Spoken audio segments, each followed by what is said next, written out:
Xabaringiz bor, bir necha kundan beri ijtimoiy tarmoqlarda Marat Xayrullayevich hamda Shahzoda Muhammedova xalqni aldadi nomli videolar tarqalmoqda. Bu video yuzasidan Marat Xayrullayevich rasmiy bayonot bilan chiqdi.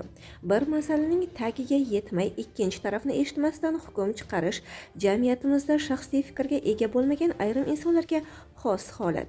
Biz esa bunday ajablanmaymiz, balki og'ir va bosiqlik bilan bo'lib o'tgan voqealarni video mahsulotlar orqali ketma-ket taqdim etishda davom etamiz. Avval aytganimizdek, 12 nafar mijozimiz bilan yuzaga kelgan tushunmovchiliklar allaqachon bartaraf etilgan va biz bu haqda tahririyatni ham xabardor qilgan edik. Shunga qaramasdan kun.uz sahifasida intervyu bir tomonlama, turli qo'shimcha va kamchiliklar bilan chiqdi. Albatta, bu holat professional jurnalistika talablariga to'g'ri kelmasa ham mazkur ommaviy axborot vositalariga minnatdorchilik bildiramiz. Chunki mijozlarimiz bilan yanada yaqinroq va ochiqroq muloqotda bo'lishimiz zarurligini yana bir bor angladik.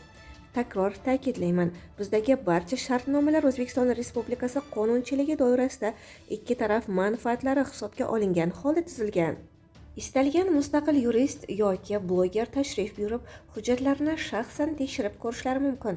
Qurilish ishlarimiz haqida birinchi loyihamiz 2024-yil iyun va sentyabr oylarida boshlangan. Demak, oradan hali bir yildan ozroq vaqt o'tdi. Barcha ishlar shaharsizlik normalari va qoidalariga asosan aniq reja, grafik asosida amalga oshirilmoqda. Birinchi bosqich uylari 2026-yilning birinchi yarmida topshirilishi rejalashtirilgan. Demak, hozirgacha hech bir loyiha muddatdan kechikmagan. Shartnomalar haqida birorta shartnoma shartlari kompaniya tomonidan buzilmagan. Bekor qilingan shartnomalarning barchasi mijozlar mablag'ni o'z vaqtida to'lay olmagani uchun uzoq muzokaralardan so'ng bekor qilingan. Ayrim holatlarda mablag'larni qaytarish jarayoni mijoz bilan kelishilgan grafik tasdiqlanmaganligi tufayli kechikkan. Boshqa mijozlarda ham shunday holat yuzaga kelsa, sizni shaxsan o'zim bilan uchrashishga taklif qilaman. Har haftaning ish kunlarida soat 14:00 dan 18:00 gacha qabulxona ochiq, deydi Marat Xayrullayevich. Kunuzda lekin tutilmasdan gapirasiz. So'nggi vaqtlarda o'zi shunday bo'lib ketdi-da, o'zi Maratjon. Shunaqa.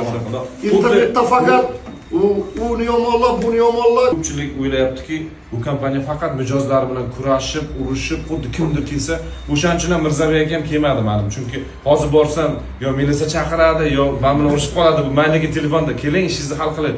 Endi ko'pchilik mana bu o'sha shartnomani bekor qilgan odamlar yoki o'sha qanaqadir bizlar bilan kelishmovchilikka borib qolgan odamlar shuning uchun ham balkim kelmayapti-da, Instagramda yozyapti, masalanda.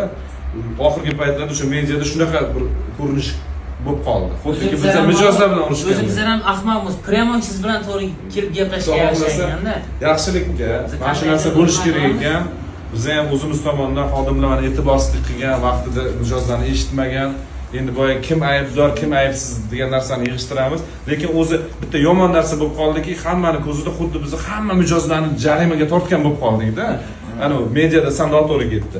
Xudo xohlasa mana Amanga bo'shab ketgan xodimingiz noto'g'ri ma'lumot bergan, mendan ham noto'g'ri jarima ushlab qolib.